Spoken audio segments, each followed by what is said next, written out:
Hey everybody, I'm going to do more of the Stan Lee book here. Let's get into this one. This is going to be the moment 5, The Coming of the Hulk. The Incredible Hulk #1, May 1962. That's a cool cover there. And we get to hear more Stan Lee, hear him talking. These are the 2 pages I'm going to go over, and then we'll play the soundtrack, the recording that they did for Stan.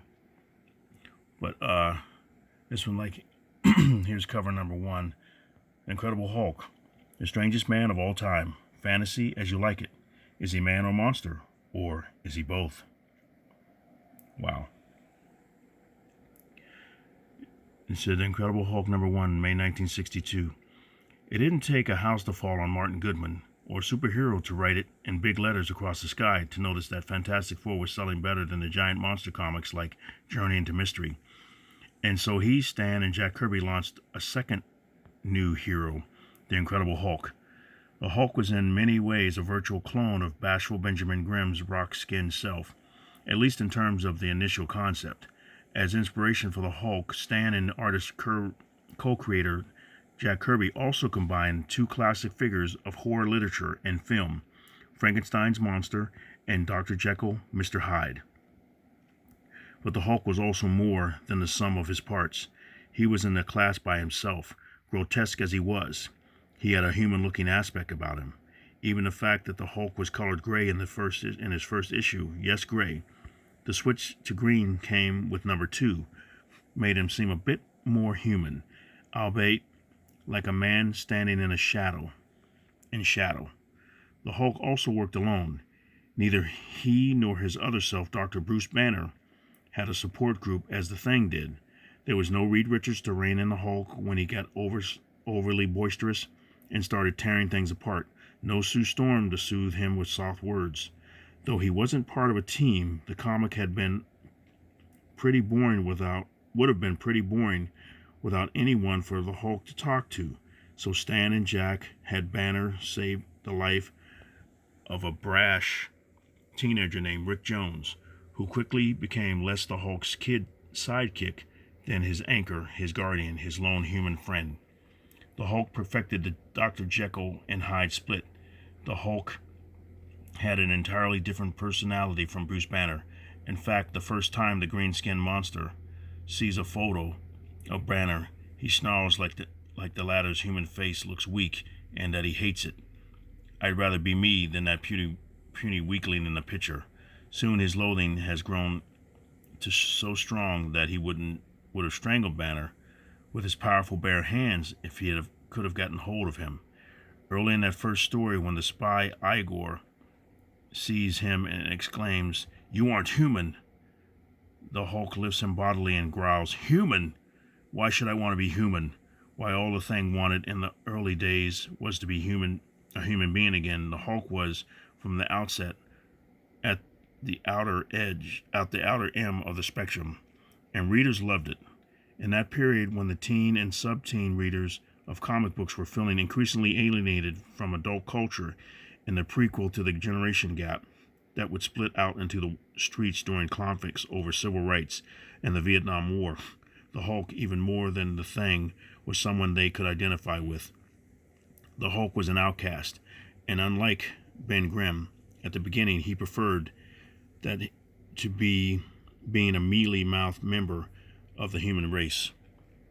Then he got a rough road for the Hulk. Despite an eager fan base, the Incredible Hulk wasn't immediately the runaway success the Fantastic Four had been. His bi-monthly series lasted only a year, 6 issues. The short run may have been due in part to the Comics Code Authority, the industry's self-censoring body which had to approve all pages published by its members. The code personnel kept insisting on changes in finished artwork and script to soften much of the Hulk's rage and uglier facial expressions, causing tremendous deadline problems. And Hulk sales weren't strong enough to make up for the aggravation.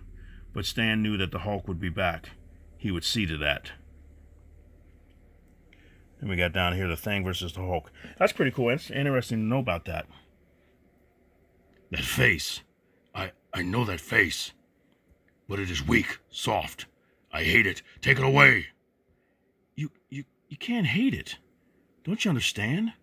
The guy in the picture, before you changed, he was you. Wow. This the Thing versus the Hulk. The Thing, from the King Kong Godzilla school, especially as ESP, as filtered through Marvel's Googum, Son of Goom et al., part of a team, the Fantastic Four wanted more than anything to be human. Same personality as Ben Grimm. Orange, looked like pile of walking rocks. Wow. The Hulk now resembled Boris Karloff's Frankenstein monster in movies of 1930s, 1940s, crossed with Dr. Jekyll and Mr. Hyde. A fugitive worked alone, described humans as weaklings, completely changed his personality when Bruce Banner became the Hulk. Green after the first issue.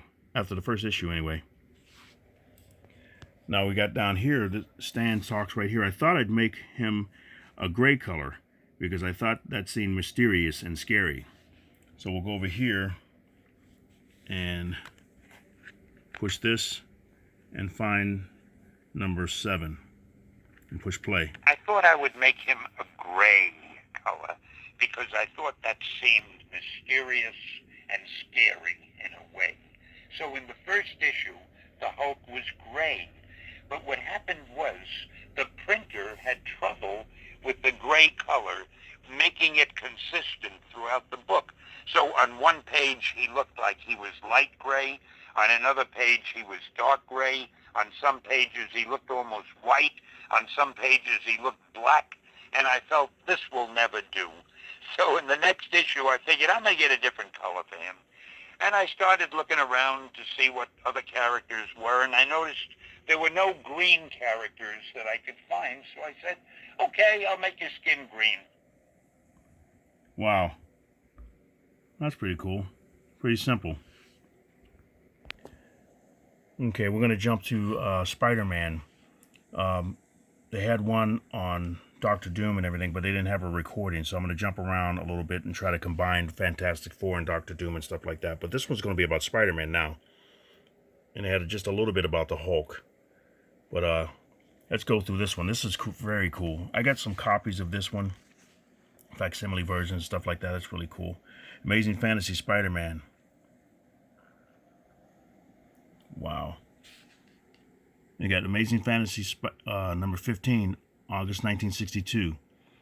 In early 1962, Stan Lee asked Jack Kirby to begin drawing the origin of a character called Spider-Man. After seeing the first few pages of Jack's pencils, however, Stan felt neither story nor hero was going in the direction he wanted. So he took Jack off the assignment and called in another artist, Steve Ditko. At that point, Steve was chiefly known for non-hero fantasy stories he'd drawn for Stan, as well as for the American comic group and Low Payne Charlton. Stan, however, loved Steve's work, and he loved working with Steve on magazines like Amazing Adult Fantasy.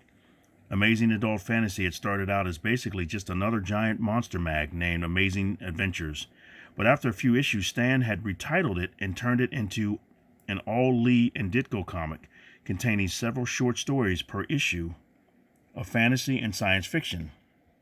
He'd even added a contents page, which gave it the subtitle, "The Magazine That Respects Your Intelligence." But though Amazing Adult Fantasy may have respected its readers' intelligence, not nearly enough readers had respected the magazine in return, and it was slated for cancellation.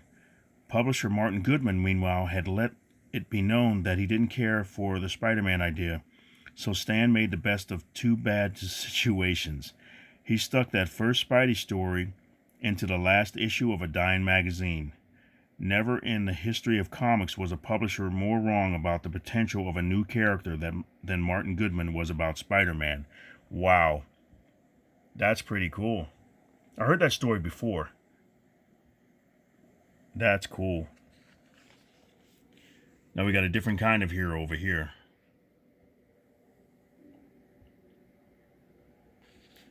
So here we got, from the very first page, there was something unique about Spider-Man. It wasn't fully apparent from the cover. Surprisingly, since Stan had felt that Ditko rather than Kirby was the right artist for this new feature, the cover that introduced Spider-Man, whose name was only sometimes hyphenated at first, was penciled by Kirby and only inked by Ditko. Stan had decided that, for the cover at least, Kirby was the right artist. Spider-Man's dialogue on the cover refers to Peter Parker, the timid teenager, yet otherwise it was a fairly standard superhero scene. But with the very first interior page, things started to get a bit odd. It was slightly unusual that Spider-Man himself didn't appear on the splash, only his silhouette, a symbolic spider web, and a big, equally symbolic spider, all shadows cast by a nebbishy, specs-wearing, textbook-toting high schooler named Peter Parker. Plus, where other splash pages would at least have warned of the trouble to come, the initial page in Amazing Fantasy number 15, the word adult had been dropped, had an open, airy atmosphere. Except for that ominous shadow, the scene merely depicts a half-dozen 1962 high school students smiling and laughing. It turns out their amusement is at the expense of Peter Parker, over at the right, and they refer to him as a bookworm and Midtown High's only professional wallflower. The caption is even more lighthearted, a million miles away from the portentous openings of FF number 1 and Hulk number 1. Like costume heroes? It asks rhetorically, but the reader's expectations are immediately derailed by the next sentence. Confidentially, we in the comic mag business refer to them as long underwear characters, and as you know, they're a dime a dozen. What a come down. Stan was just being truthful, of course. Many comics pros did use that disparaging term for superheroes because they felt the very concept was juvenile. Let's start over here and see. He's saying here, Martin said, Stan, you can't give a hero the name Spider-Man. People hate spiders. So we'll go over here and let me see. Yeah, we'll punch in this and we'll go to number 8 and we'll push play. It was really very funny when I suggested Spider-Man to my publisher. He thought it was the worst idea ever. He said, Stan, you can't give a hero the name Spider-Man. People hate spiders. Then when I told him I wanted Peter to have a lot of personal problems, he's not that popular with his friends, he has to worry about his schoolwork, he doesn't have enough money, Martin said, Stan, don't you realize what a superhero is? They don't have those kind of problems. So you could see he wasn't totally thrilled with the notion of Spider-Man. Wow. Stan was on to something though, wasn't he? That's really cool. He just kept doing it and he did it, and look what happens today. Wow, my goodness. Love Spider-Man. This is pretty cool. And they're teasing him. So down here it goes to many of them. Make sure I don't skip any pages. We see, would rather have been drawing fantasy or science fiction or almost anything except guys who wore trunks over acrobat-style tights and flew through the air with the greatest of ease. Naturally, Stan wasn't really trying to drive away potential paying customers. The final sentence at the caption read, but we think we find our Spider-Man just a bit different. Point taken. All those other comic book superheroes might be carbon copies of one another, but this one was going to strike out in new directions. Stan and Steve then proceeded in a mere 11 pages to completely justify the initial caption. Spider-Man's now familiar debut reads almost like a parody of a superhero origin. A radioactive spider bites a teenager, not a pipe-smoking adult, let alone an infant from a dying planet in a far-flung galaxy. When Peter first discovers that the bite has given him spider-like powers, he often looks awkward in action. Who could look graceful climbing a wall or scrambling across an aerial cable, not on two legs but on all fours? And what does this kid do once he realizes what has happened to him? Does he rage like the Hulk or vow to help mankind like the FF? No, he puts on a crude mask and wins $100 in a wrestling contest. After sewing a red and black costume with a mask that hides the entire face, a rarity even in superhero comics, since it hid the hero's expression, designing wrist devices that shoot out strong liquid cement, webbing, and cushioning himself Spider-Man, all he does is appear on TV for a bit of quick cash. He even lets a fleeing thief rush past him with a cop in hot pursuit, because from now on, I just look out for number one. He promptly goes home to his Uncle Ben and Aunt May and revels in a new microscope they bought him. This was a hero? Yes, according to Stan Lee, Spider-Man quickly becomes the sensation of the nation and is only brought to his senses after Uncle Ben is murdered by a burglar. Spider-Man handily captures the criminal and is stunned to recognize him as the very same thief he'd let get away days before at the TV station. Peter feels responsible for his uncle's death. The final panel of the hero shows the final panel of the origin shows the hero, mask off and head bowed, walking off into the night, dwarfed by the skyscrapers around him, and realizing that in this world with great power there must also come great responsibility. Wow.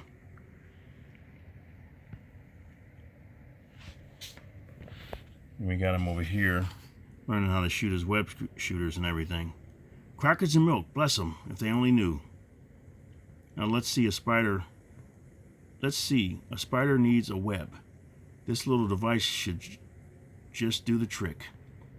I'll fasten one to each arm. I'll operate by the slightest pressure of any finger. I'll need a name. Well, got Spider-Man as good as any.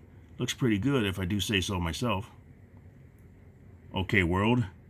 Better hang on to your hat. Here comes the Spider-Man. Cool. So they say it was red and black in the early days. With the shine on it, it looks a little blue. So I guess they decided to change the color after you got it on for a while. Let's see. Then we got another cartoon down here. It's him on a spider's web. And a short distance away. My fault. All my fault. If only I had stopped him when I could have. But I didn't. And now Uncle Ben is dead.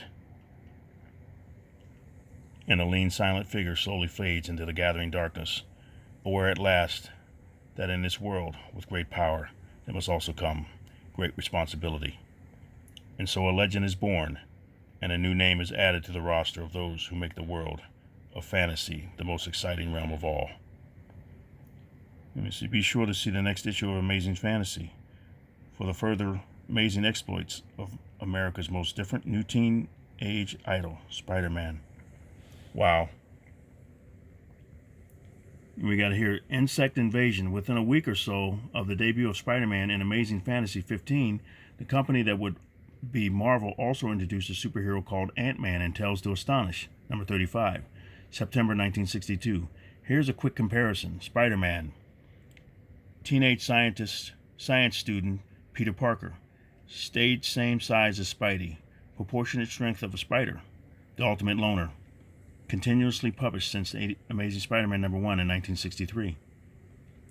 Ant-Man, adult scientist, Dr. Henry Pym, took potion to reduce himself to the size of an ant, kept same strength he had at normal size. Wow. Pawed around with ants, often riding off on them at story's end. Soon had a female partner called the Wasp. By Tales to Astonish number 49, November 1963, he grew huge and became Giant Man. Of course, a spider isn't technically an insect, but who are we to get technical?